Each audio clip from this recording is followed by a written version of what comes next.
Mga kababayan, patuloy natin nararamdaman ang epekto ng tensyon sa gitnang silangan na nagdudulot ng banta sa pandaigdigang supply ng langis.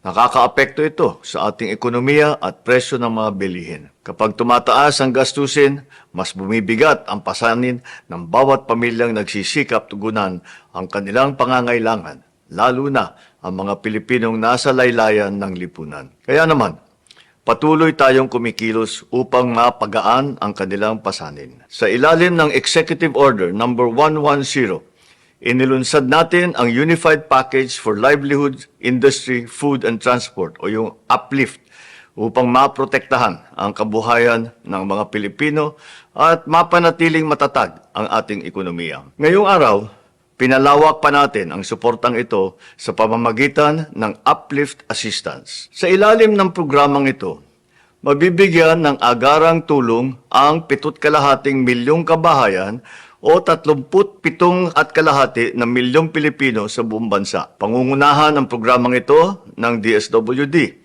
kasama ang iba pang mga ahensya ng pamahalaan. Makakatanggap ng isang beses na karagdagan tulong na hanggang 2,000 piso ang 3,5 milyong benepisyaryo ng Pantawid Pamilyang Pilipino Program o 4Ps at yung Walang Gutom Program. Palalawakin din natin ang ating suporta para sa 2,5 milyong mahihirap at yung malapit nang maging mahirap ng kabahayang natutukoy sa 2024 Community-Based Monitoring System o CBMS. Gayun din ang 1,5 milyong manggagawa at kanilang mga pamilya na may mababang kita na nakampirma sa talaan ng Social Security System. Sila ay makakatanggap ng 2,000 piso kada buwan simula ngayong Hulyo hanggang sa Disyembre. Layunin ng Uplift Assistance na mapangalagaan ang kakayahan ng mga pamilyang Pilipino na matustusan ang kanilang pang-araw-araw na pangangailangan. Kasabay nito, pinalawak natin ang saklaw na tulong upang mas maraming Pilipino ang makinabang sa programa. Titiyakin ng pamahalaan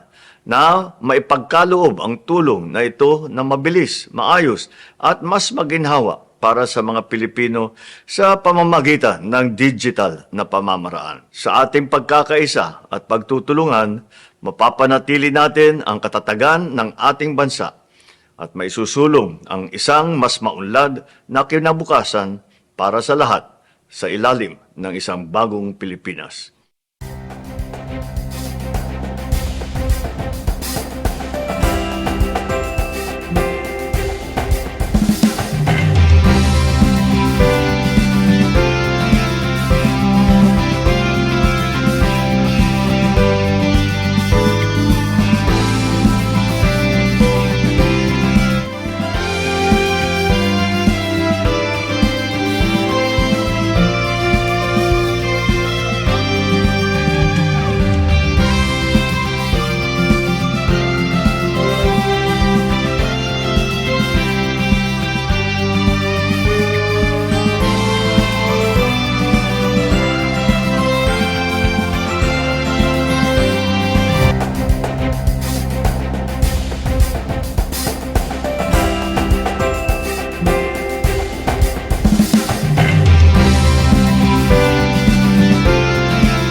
Nandito lang ako para tignan kung paano yung ating yung ating programa dito sa bawat bayan ay makikinabang at especially ang napakahalaga para sa akin yung ating ginawa na suporta.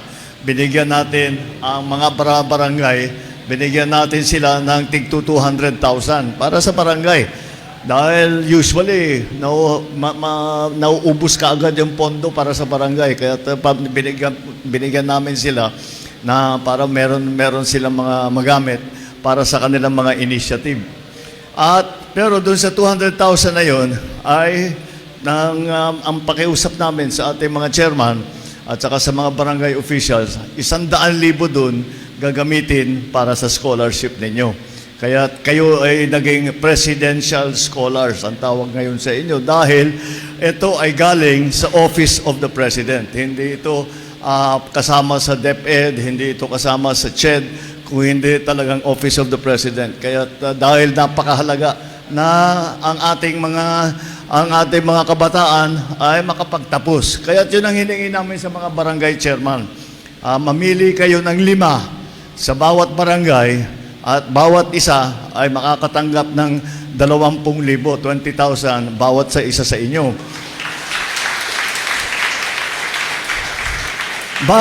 Para saan yung 20,000 na yan? Ang sabi namin sa mga barangay official, ang pakiusap lang namin, sana naman ang pipiliin ninyo na bibigyan nyo ng scholarship ay yung mga malapit ng magtapos.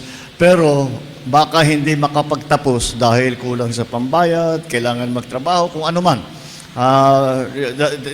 Whatever it is na kailangan ninyo, para makatulong kami, para naman dumami sa inyo ang makakapagtapos dahil napaka-importante ng edukasyon. Alam naman natin lahat yun.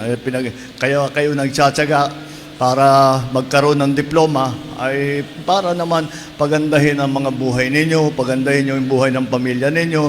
Kapag nakapag-aral kayo ng mabuti at magandang training ninyo, ay yan ay yaman na binigay sa inyo.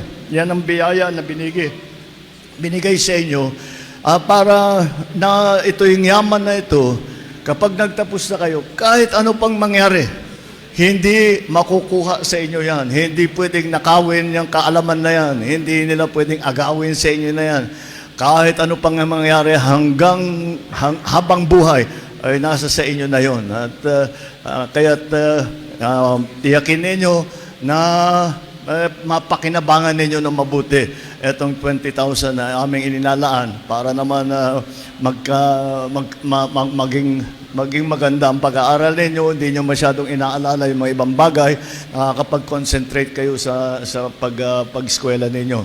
Kaya't pagbutihan na lang ninyo, work hard, study hard, at seryosohin ninyo ito dahil kagaya nga ng sabi ko, ito ay napakahalaga, araw-araw, for the rest of your life, araw-araw, magagamit ninyo kung ano man yung matututunan nyo. Kung ano man ang pinag-aralan ninyo, araw-araw ay magagamit ninyo. Kaya take full advantage, make good use of this opportunity. Like I said, be serious, seryosohin ninyo ang pag-aaral ninyo. At we look forward, magkita tayo ulit pag may winawagayway na kayo na diploma. Maraming salamat. Magandang tanghali sa inyo.